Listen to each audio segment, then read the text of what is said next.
BRS బీజేపీపై fire అయ్యారు CM Revanth Reddy. 10 ఏళ్ల పాలనలో ప్రజలకు బీఆర్ఎస్ చేసిందేమీ లేదని విమర్శించారు.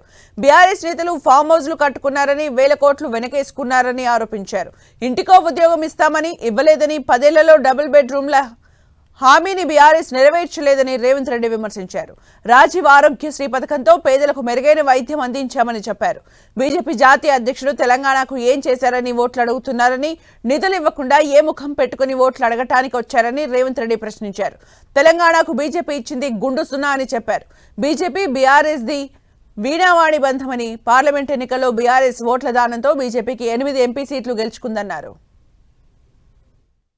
కిషన్ రెడ్డి గారిని, బండి సంజయ్ గారిని, డీకే అరుణమ్మ గారిని, మీ జాతీయ అధ్యక్షుడిని తీసుకొచ్చింది కదా, మాకేం అభ్యంతరం లేదు. మోడీ గారిని, అమిత్ షా గారిని, మీ నాయకులు ఎంతమంది ఉన్నారో ఢిల్లీ మొత్తం, దేశం మొత్తం ఉన్నోళ్ళ అందరినీ తెలంగాణ రాష్ట్రంలో మున్సిపల్ ఎన్నికలలో ప్రచారానికి తీసుకురండి. ఒక్క మున్సిపాలిటీ అయినా మీరు గెలుస్తారేమో మా కాంగ్రెస్ పార్టీ కార్యకర్తలు చూసుకుంటారు.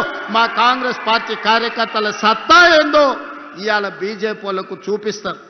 కానీ బీఆర్ఎస్ దరిద్రమేందో, పార్లమెంట్ ఎన్నికల్లో మా ఓట్లు, మా సీట్లు బీజేపీకి దానం చేస్తున్నామని 8 మంది ఎంపీ సీట్లను బీజేపీ వాళ్ళని గెలిపించింది బీఆర్ఎస్ వాళ్ళు కాదా? ఒక్క సీటు కూడా గెలవలే. 8 సీట్లలో బీఆర్ఎస్ వాళ్ళ డిపాజిట్లు పోయినాయి. మరి ఇవాళ 8 పార్లమెంట్ సీట్లలో డిపాజిట్ పోయిన బీఆర్ఎస్ వాళ్ళు మేమే గెలుస్తామని రంకెలేస్తారు. డిపాజిట్లు రాని బీఆర్ఎస్ సన్నాసులు రేపు మున్సిపల్ ఎన్నికల్లో ఎట్లా గెలుస్తారని నేను అడుగుతున్నా.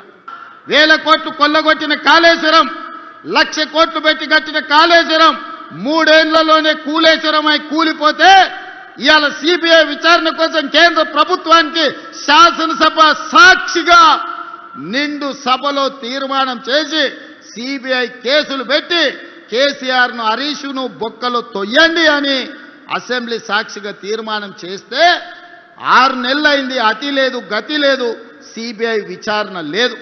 విచారణ చేసి బొక్కలేమని మీకే కదా మేము అధికారం ఇచ్చింది. మీరు ఎందుకు వాళ్ళ మీద కేసు పెట్టలేదు? దీని వెనకాల ఉన్న మర్మమేంది, మాయేంది అని చెప్పి నేను ఇవాళ బీజేపీ వాళ్ళని అడుగుతున్నా.